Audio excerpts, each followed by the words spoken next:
오늘 우리에게 주신 하나님의 말씀은 사사기 16장 23절에서 31절 말씀입니다. 사사기 16장 23절에서 31절 말씀 한 절씩 읽고 마지막 절 함께 읽겠습니다. 블레셋 사람의 방백들이 이르되 우리의 신이 우리 원수 삼손을 우리 손에 넘겨주었다 하고 다 모여 그들의 신 다곤에게 큰 제사를 드리고 즐거워하고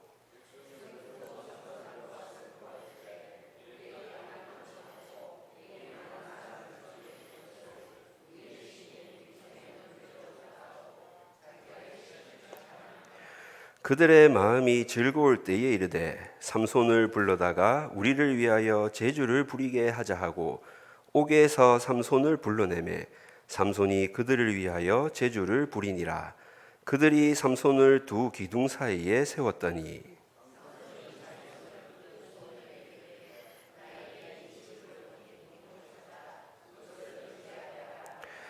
그 집에는 남녀가 가득하니 블레셋 모든 방백들도 거기에 있고 지붕에 있는 남녀도 3,000명 가량이라.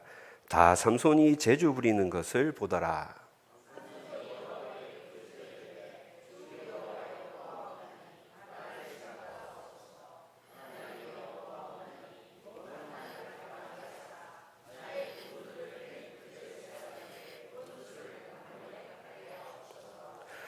삼손이 집을 버틴 두 기둥 가운데 하나는 왼손으로 하나는 오른손으로 껴 의지하고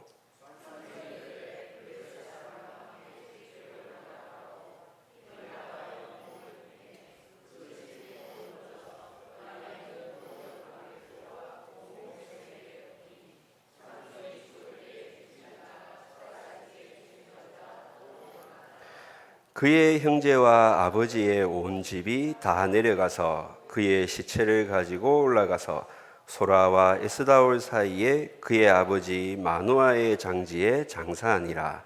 삼손이 이스라엘의 사사로 20년 동안 지냈더라. 아멘. 평소에는 잘 알던 찬양인데 앞에만 서면 갑자기 처음 듣는 찬양처럼 느껴지는 그런 역사가 가끔씩 있는 것 같습니다. 죄송하고요. 말씀 전하기 전에 몇 가지 광고 말씀드리겠습니다. 먼저 내일 문경 예수교회에서 여전도 연합회 원래회가 있습니다. 저희 교회에서는 9시에 출발하니까 참석하실 분들은 참고해 주시면 좋겠습니다. 그다음에 이번 주 토요일 이 동성로 일대에서 동성애 퀴어 축제 반대를 위한 한 줄 피켓 시위가 있습니다. 2시입니다. 저희 교회에서 모이실 분들은 이지구 대구백화점 앞에서 모여서 참석하실 분들은 그곳에 모여서 참석하도록 하겠습니다. 그리고 갑작스런 사고를 당하신 우리 또 성도님들 계십니다. 박현수 집사님께서 교통사고로 어깨 골절되셔가지고 MS 재견병원에서 수술 후 회복 중에 계십니다. 그리고 심재성 집사님이 늦은 밤에 학원 마치시고 자전거를 타고 귀가하시다가 앞에 가는 분을 피하려고 하다가 넘어지셔가지고 쇄골 인대가 파열되셨다고 합니다. 병원에서 이제 정밀한 진단 후에 수술을 하실지 어떻게 하실지 정하신다고 하고요. 그다음에 이하람 A 집사님, 우리 노을이가 목에 혹이 있어서 20일 날 수술을 받을 예정이라고 합니다. 우리 성도님들 또 한 분 한 분 좀 생각하면서 시간 되실 때마다 또 간절히 기도해 주시면 좋겠습니다. 자, 오늘 말씀 전하도록 하겠습니다. 만약에 누군가가 여러분에게 수억 원이 넘는 그런 최고급 자동차의 차키를 맡겨주면서 마음대로 타고 다녀도 좋다고 한다면 어떻게 하시겠습니까? 그런데 그 차에 문제가 하나 있는데 브레이크가 듣지 않는다고 하면 여러분은 어떻게 하시겠습니까? 아무리 밟으면 3초 만에 시속 100km에 도달할 만큼 잘 나가고 그리고 길 위에 있다는 걸 잊었다. 달리는 귀비실처럼 편안하고 안락하고 또 온갖 최첨단 기술을 옵션으로 장착한 그러한 자동차라고 해도 브레이크가 말을 듣지 않는다면, 그리고 요즘 얼마 전에 개봉한 영화 분노의 질주처럼 계속 그 분노의 질주를 계속 해야만 하는 자동차라면 그 차를 타고 싶은 사람은 아무도 없을 것입니다. 도로를 신나게 달리다가 신호등에 빨간불이 켜지면 그 자리에서 멈추어야 합니다. 우리의 인생도 그러합니다. 열심히 인생길을 달려가다가 이 경고의 사인을 받을 때가 있습니다. 그럴 때는 가던 길을 멈추어야 합니다. 하던 일을 그만두어야 합니다. 더 이상 반복해서는 안 되는 그런 잘못된 삶의 습관들이 있습니다. 더 이상 넘어서서는 안 되는, 넘어가서는 안 되는 그러한 삶의 유혹들이 있습니다. 그대로 멈춰라.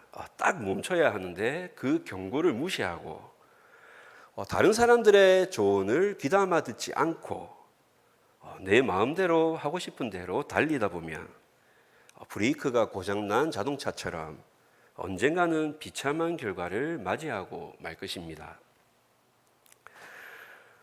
삼손의 이야기를 보고 있자면 꼭 브레이크가 고장나서 질주하는 그런 자동차와 같다는 생각이 듭니다. 잘못된 삶의 태도를 바꾸지 않습니다. 여전히 내 눈에 좋사오니 자기 눈에 좋아 보이는 것만 쫓는 그러한 삶을 살아갑니다.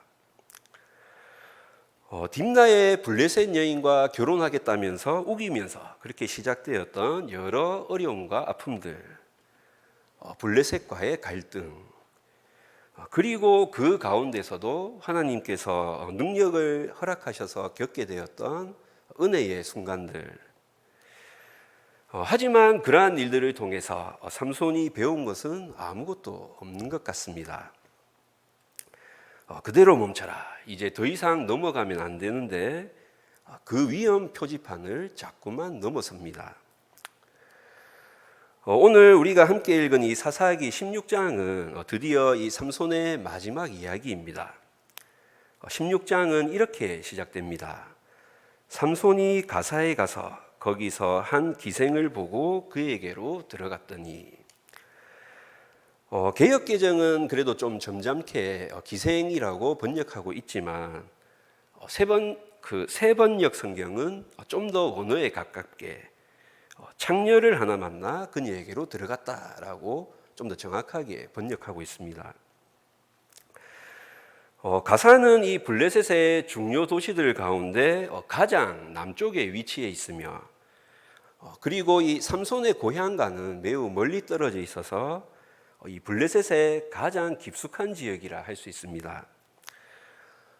삼손은 지금 이 자신의 신분을 개의치 않고 성적인 욕망을 채우기 위해서 블레셋 가장 깊숙한 곳에서 창녀와 잠자리를 함께하고 있습니다. 삼손의 영적인 상황을 보여주는 것이라 할 수 있습니다. 가사 사람들은 삼손이 자신들의 성읍에 왔다는 소식을 들었습니다. 삼손은 이제 블레셋 사람들의 공공의 적이 되었습니다. 그들은 삼손의 기력이 쇠해서 잠이 들만한 새벽에 그를 죽이려고 밤새 성에 매복해 있었습니다. 낙이 턱뼈 하나로, 보잘것없는 낙이 턱뼈 하나로 이 자신들의 동족 1000명을 쳐 죽일 정도로 호락호락한 상대가 아니라는 것을 잘 알고 있었기 때문입니다. 하지만 그들의 예상과는 달리 삼손은 잠이 들지 않았고 한밤중에 갑자기 일어났습니다. 그리고 어떻게 했나요? 성문짝들과 두 문설주와 문빗장을 빼어가지고 그것을 모두 어깨에 메고 헤브론 앞산 꼭대기로 가니라. 가사에서 헤브론까지는 대략 64km 정도, 게다가 헤브론은 해발 600에서 900m 정도의 고지대에 위치해 있다고 합니다. 성문짝만 해도 만만치 않은 무게일 텐데 그것을 지탱하고 있던 문설주와 문빗장까지 다 떼가지고 한밤중에 그것들을 짊어지고 그 멀고 험난한 길을 오르고 있는 삼손의 모습은 마치 공포영화의 한 장면과 같았을 것입니다. 삼손은 왜 이런 일을 벌인 것일까요?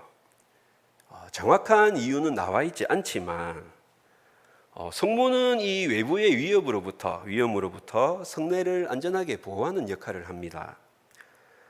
이런 성문을 다 떼와 버렸으니 삼손을 죽이려고 매복해 있던 블레셋 사람들은 간담이 서늘했을 것입니다. 그리고 이 헤브론은 유다의 대표적인 도시입니다. 굳이 그것들을 떼가지고 헤브론으로 가지고 간 이유는 이전에 유다 사람들이 이 삼손을 붙잡아서 블레셋 사람들에게 넘겨주었던 그 사건에 대한 유감을 표시한 것이라 할 수도 있습니다. 아무튼 이 흔들바위 같은 관광 명소처럼 전혀 어울리지 않는 장소에 갖다 놓은 그 성문짝들을 보면서 저거 삼손이 그런 거래. 와, 그래? 삼손 역시 상남자 마초맨. 이렇게 삼손의 이 기이한 행동은 오랜 시간 많은 사람들의 입에 오르내렸을 것입니다. 하지만 또한 이 기이한 행동은 삼손 저거 가만히 놔두면 안 되겠어. 그를 위험에 노출시키는 그런 어리석은 행동이기도 했습니다. 한바탕 힘자랑을 한 삼손은 그의 인생에 있어서 세 번째 여인을 만납니다. 이 삼손의 여친들 중에서 유일하게 이름이 언급되는데 그 유명한 들릴라입니다. 4절입니다. 이후에 삼손이 소렉 골짜기에 들릴라라 이름하는 여인을 사랑하매. 이 들릴라에 대한 정보는 그녀가 소렉 골짜기에 살았다는 것밖에 없습니다. 보통은 이 들릴라가 이후에 보면 이 블레셋 사람들에게 너무나 쉽게 협조하기 때문에 그녀를 당연히 블레셋 사람이라 생각하기 쉬운데 본문은 그녀가 블레셋 사람이라고 명확하게 밝히지 않습니다. 오히려 이 들릴라는 셈족의 이름이며 소렉 골짜기는 이 삼손의 마을에서 가까운 이스라엘의 영토이고 또 삼손의 여인들 중 유일하게 이름이 언급된다는 점을 들어서 그녀를 이스라엘 사람으로 보는 견해도 있습니다.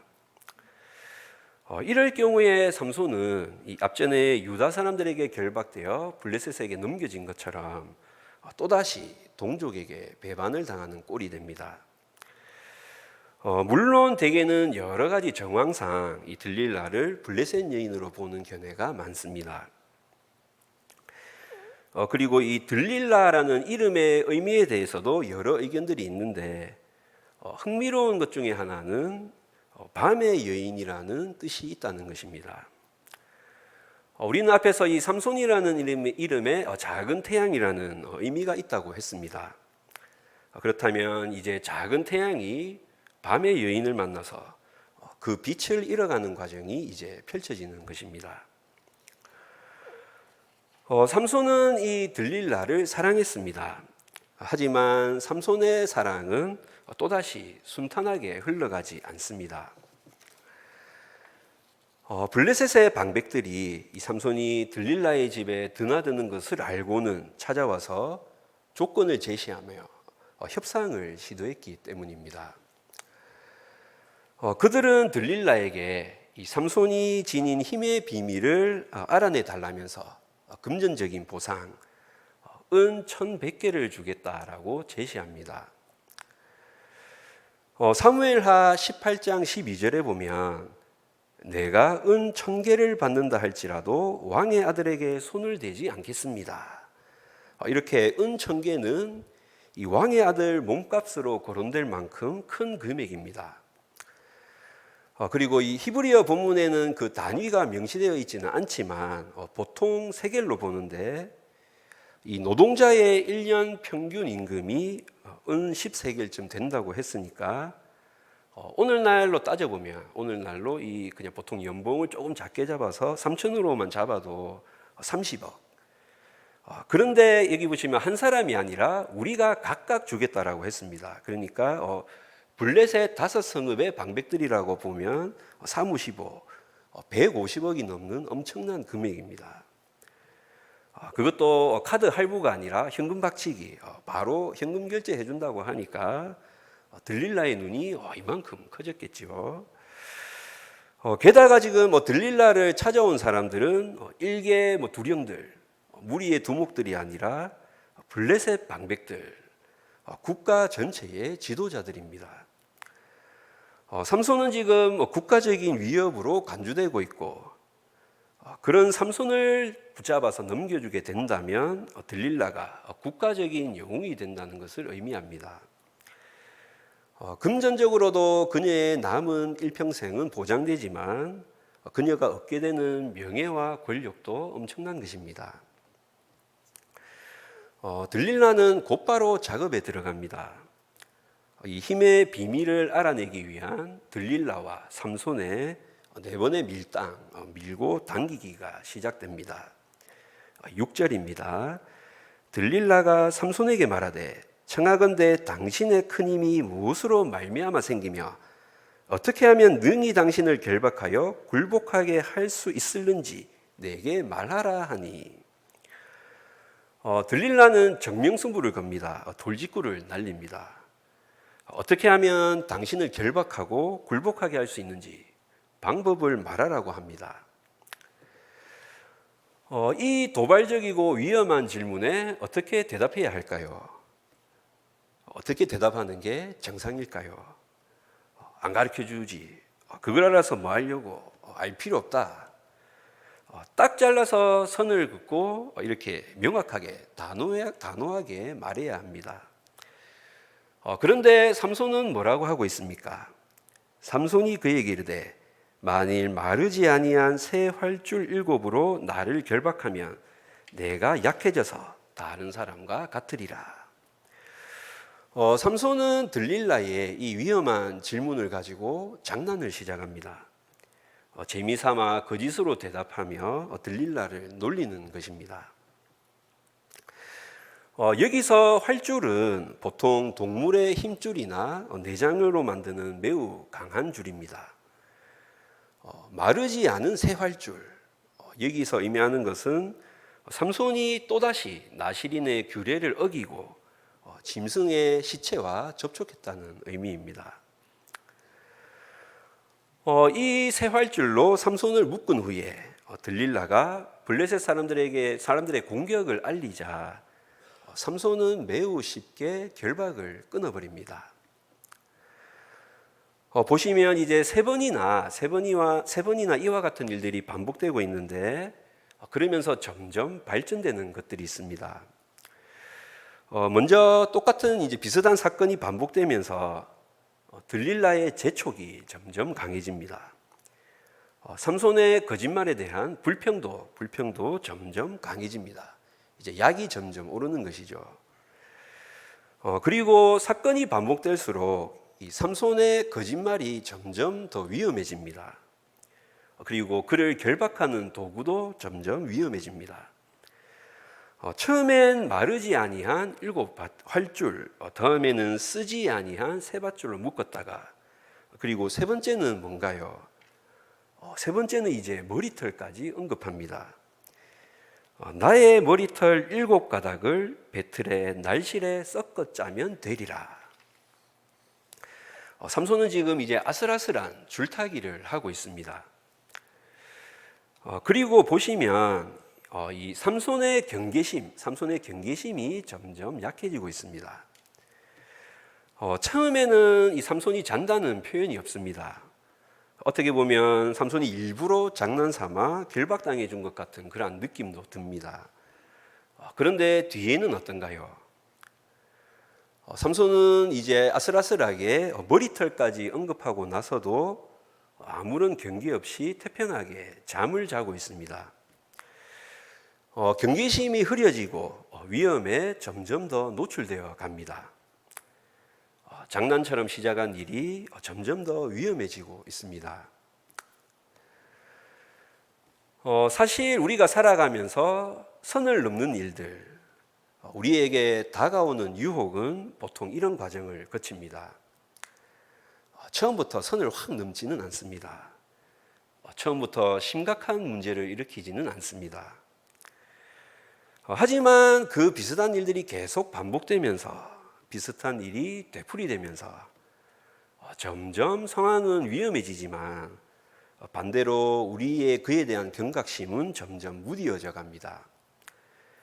그리고 마침내는 문제가 터집니다. 일이 터지는 것입니다. 삼손은 들릴라를 그의 빛을 삼켜버릴 그 밤의 여인을 떠나야 했습니다. 그 자리를 뛰쳐나와야 했습니다. 그는 지금 들릴라의 무릎이나 베고 누워서 잠을 자고 있을 때가 아니었습니다. 그녀는 삼손이 사랑해야 할 대상이 아니었습니다. 그대로 멈춰라, 멈춰야만 하는데 삼손은 멈추지 않습니다. 더 이상 나가면 안 되는데 그만둘 생각을 하지 않습니다. 마치 앞에 얘기했던 브레이크가 듣지 않는 자동차처럼 스스로를 제어하지 못하고 절제하지 못합니다. 우리의 인생에 있어서도 멈춰야 할 순간들이 있습니다. 이 선을 넘어가면 돌이킬 수 없는 그러한 결과를 낳게 되는 순간들이 있습니다. 하나님께서 계속해서 우리의 마음속에 안 돼, 이제 그만해야지, 이제 스탑 하시는 때가 있습니다. 우리의 마음속에 부담을 주시는 때가 있습니다. 다들 경험 있으시죠? 그럴 때 여러분은 어떻게 하셨습니까? 우리는 그 유혹을 피하기 위해서 브레이크를 밟아야 합니다. 있으면 안 되는 그 자리에 서 있는 것이 아니라, 계속 그곳에 서서 망설이고 있을 것이 아니라 과감히 그 자리에서 벗어나야 합니다. 내가 보면 안 되는 것, 있어서는 안 되는 곳, 그리고 해서는 안 될 것을 앞에 두고 고민하고 망설이는 것이 아니라 단호하게 결단하고 버려야 합니다. 그곳을 벗어나야 합니다. 치워버리고 돌이켜야 합니다. 기억하시기 바랍니다. 유혹은 내가 멈출 때까지, 단호하게 결단하고 돌아설 때까지 절대로 멈추지 않습니다. 끝까지 집요하게 따라다니면서 우리의 약점을 파고들고 우리를 흔들고 우리를 넘어지게 만듭니다. 들릴라는 멈추지 않습니다. 삼손이 자신이 가진 이 힘 하나만을 믿고 그의 비밀이 드러날지도 모르는 이 위험천만한 상황을 계속 이어가고 있지만 3번이나 속아 넘어간 들릴라는 이제 작정하고 날마다 필사적으로 삼손을 조르기 시작합니다. 얼마나 졸라댔는지 16절을 보시면 삼손의 마음이 번뇌하여 죽을 지경이라 라고 기록되어 있습니다. 저는 아직 이만큼 당해보지 않아서 잘 모를 것 같기도 하고 그럴 기미가 조금 보여서 알 것 같기도 하고 하여튼 그렇습니다. 오늘도 저기 잠옷실에서 광선이 뿜어져 나오고 있어서 여기까지만 하겠습니다. 마침내 삼손은 비밀을 털어놓습니다. 자, 우리 오늘 말씀 17절 함께 읽겠습니다. 17절 시작. 삼손이 진심을 드러내어 그에게 이르되 내 머리 위에는 삭도를 대지 아니하였나니 이는 내가 모태에서부터 하나님의 나실인이 되었음이라. 만일 내 머리가 밀리면 내 힘이 내게서 떠나고 나는 약해져서 다른 사람과 같으리라 하니라. 아멘. 그동안 우리가 이제 삼손 이야기를 좀 살펴오는 동안 좀 애매모호한 면들이 있었습니다. 삼손의 태도와 그 마음가짐에 대해서 좀 알 수 없는 부분들이 있었지만 여기서 우리는 삼손이 모태에서부터 나실인이 되었다는 사실을 분명히 알고 있었음을 알 수 있습니다.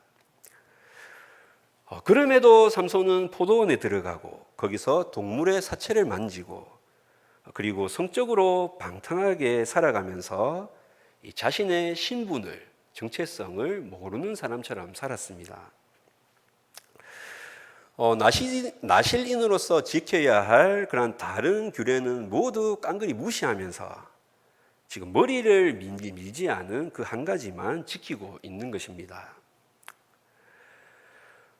겉으로 가장 잘 드러나는 그러한 나실인으로서의 머리는 지켜왔지만 정작 더 중요한 자신의 모든 삶은 이 나실인으로서의 그의 정체성은 지키지 않았습니다. 그의 삶이 엉망이 되어버려도 머리만 지키면 괜찮다라고 생각하고 있습니다. 그리고 이제는 그 머리마저도 들릴라의 재촉에 못 이겨 알려주고 맙니다. 결국 삼손은 머리카락이 잘리고 그의 힘은 사라지고 맙니다. 사실 이 삼손의 힘이 사라진 것은 그의 머리카락이 잘렸기 때문이 아닙니다. 그랬다면 이 이야기는 이 아이들의 동화 속에서나 나오는 그런 하나의 이야기에 불과할 것입니다.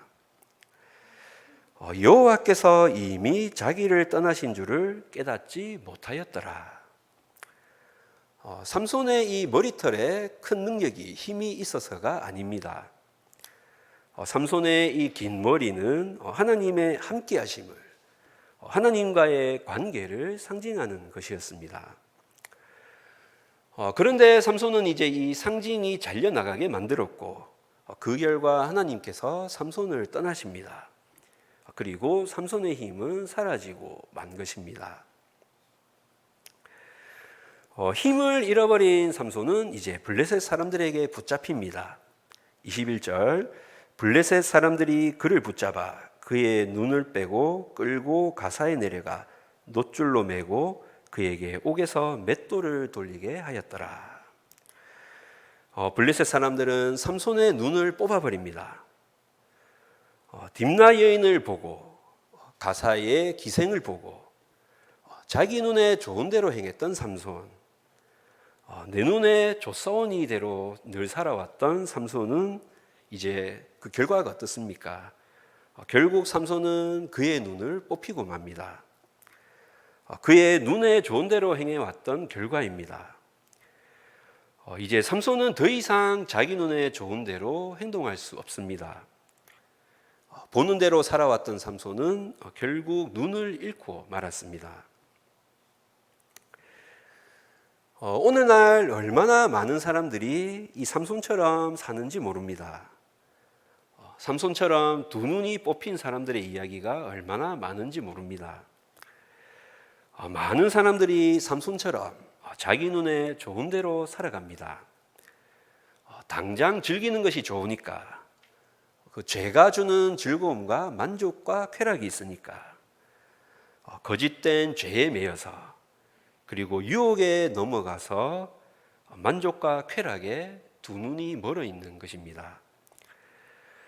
그러다가 두 눈이 다 뽑히고 유혹에 넘어가서 그동안 일평생 힘들게 쌓아온 것들을 일순간에 날려버리고 마는 목회자들의 타락, 정치인들의 부패, 그리고 무너져버린 이 가정의 이야기들을 우리는 종종 듣게 됩니다. 유혹이 왔을 때 멈추지 않고 유혹에 넘어가 결국 죄에 빠졌기 때문입니다.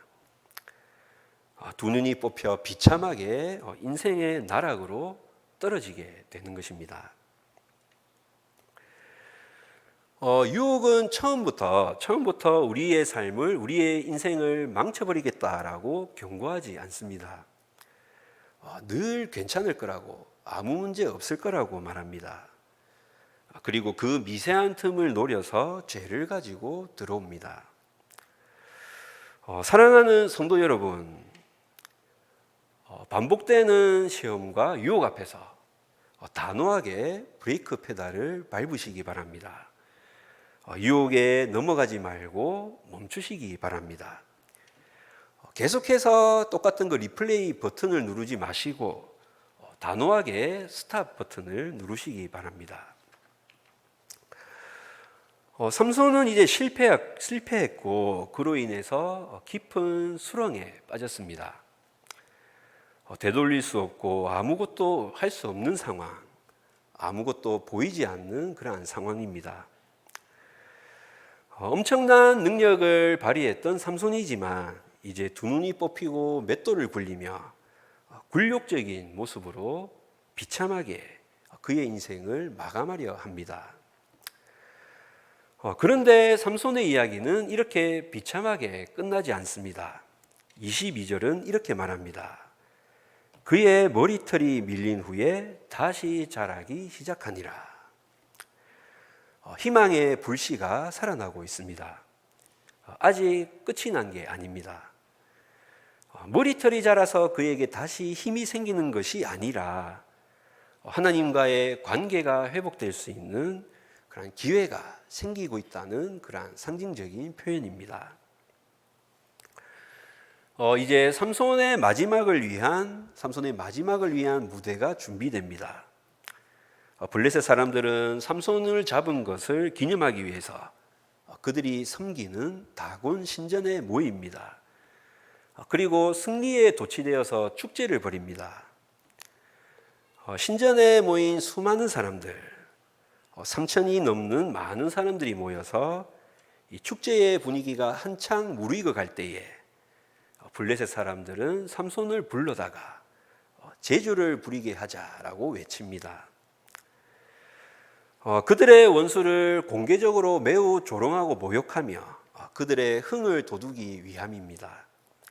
인간이 얼마나 악한가를 볼 수 있는 그러한 장면입니다. 하지만 그들은 이것이 어떠한 결과를 낳게 될지 몰랐습니다. 블레셋 사람들은 축제의 여흥거리로 삼손을 불렀지만 그로 인해 삼손에게는 마지막 기회가 마련됩니다. 우리 오늘 말씀 28절 말씀 함께 읽겠습니다. 시작.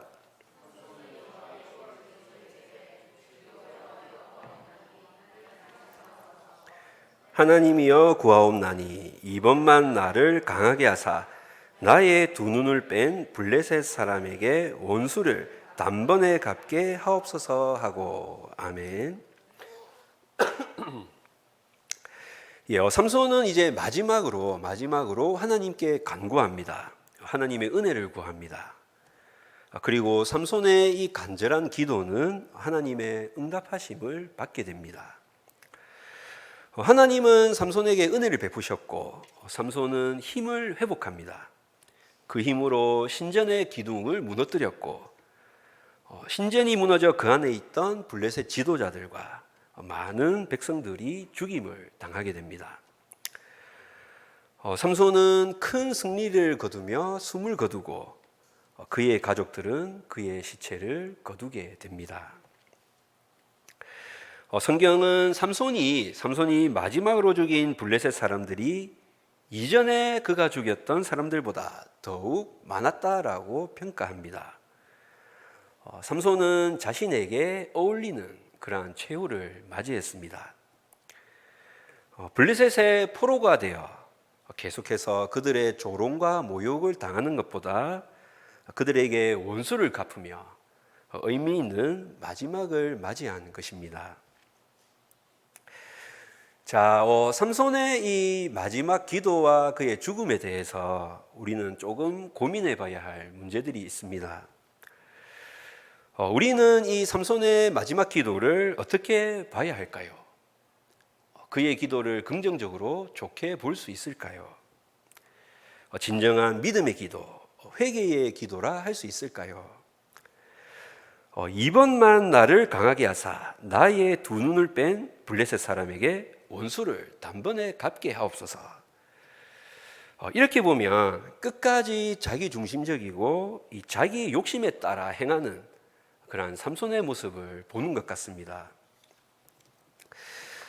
그런데 히브리서 11장 32절에서 34절은 이렇게 기록하고 있습니다. 제가 천천히 읽어드리겠습니다. 내가 무슨 말을 더하리요? 기드온, 바락, 삼손, 입다, 다윗 및 사무엘과 선지자들의 일을 말하려면 내게 시간이 부족하리로다.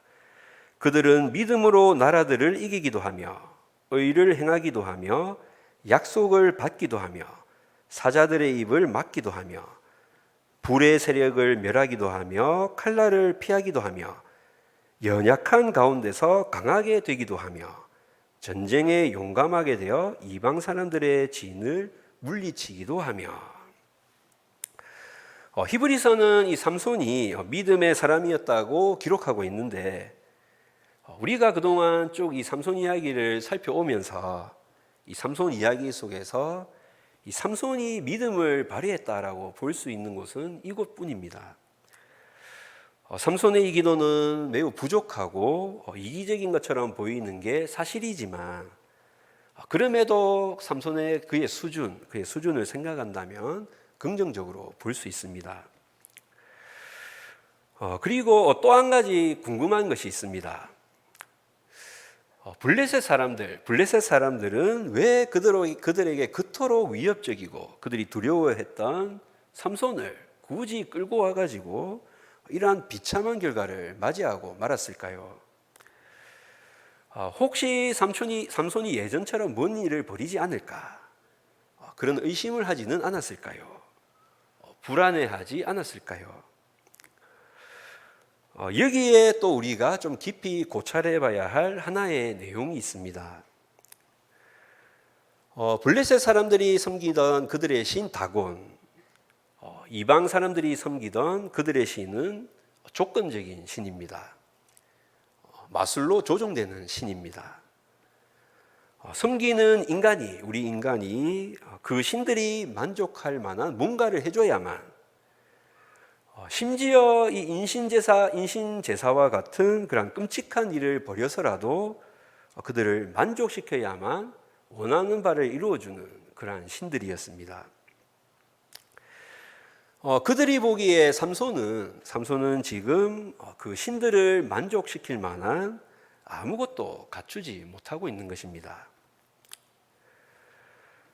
그러나 하나님은 블레셋이 생각했던 그런 분이 아니었습니다. 성경의 하나님은 은혜의 하나님이십니다. 우리가 그분에게 충성하지 않을 때도 그분은 늘 우리에게 충실하시고 신실하십니다. 이 나실인의 소원에 매이거나 제한되지 않으십니다. 디모데후서 2장 13절, 우리는 미쁨이 없을지라도 주는 항상 미쁘시니 자기를 부인하실 수 없으시리라. 여기에 우리의 희망과 소망이 있는 것입니다. 삼손은 지금 낮아질 대로 낮아져서 하나님께서 떠나버린 자신이 얼마나 약한가를 보여주고 있습니다. 그리고 그런 상황에서 마지막으로 하나님께 간구합니다.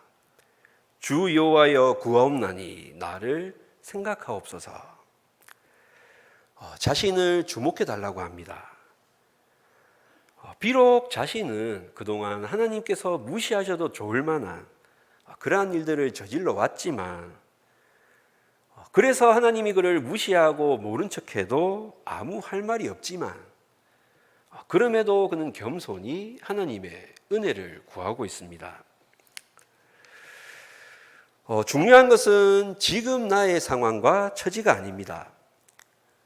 내가 어떠한 실패를 경험했는지, 얼마나 비참한 상황인지, 나의 지금 현실이 어떠한가, 그러한 외적인 것은 중요하지 않습니다. 그 어떤 것도 하나님의 은혜를 막을 것은 없기 때문입니다.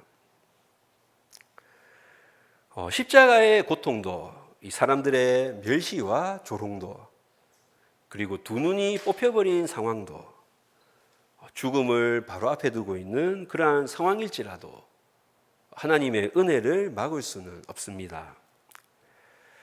중요한 것은 겸손하게 하나님의 은혜를 구하는 것입니다. 나를 생각하옵소서. 하나님, 나의 지금 모습이 이러합니다. 주님께 내세울 것이 없습니다. 너무나 연약하고 부족하여서 계속 반복해서 실패하고 또 넘어집니다. 그런 저를 불쌍히 여겨 주시옵소서. 하나님은 이렇게 겸손히 은혜를 구하는 자의 기도를 들으십니다. 우리가 낮아진 마음으로, 상한 심령으로, 통회하는 마음으로 하나님의 은혜를 구할 때 하나님께서는 응답하시며 우리에게 은혜를 베풀어 주십니다. 다시 회복하는 그러한 은혜를 경험케 하십니다. 비록 넘어지고 실패하고 그리고 아픔이 있고 상처가 있지만, 그래서 그 시간을 되돌리고 싶을 만큼 마음이 힘들고 괴롭지만, 그럼에도 하나님께서는 겸손히 은혜를 구하는 자에게 풍성한 은혜를 허락하십니다.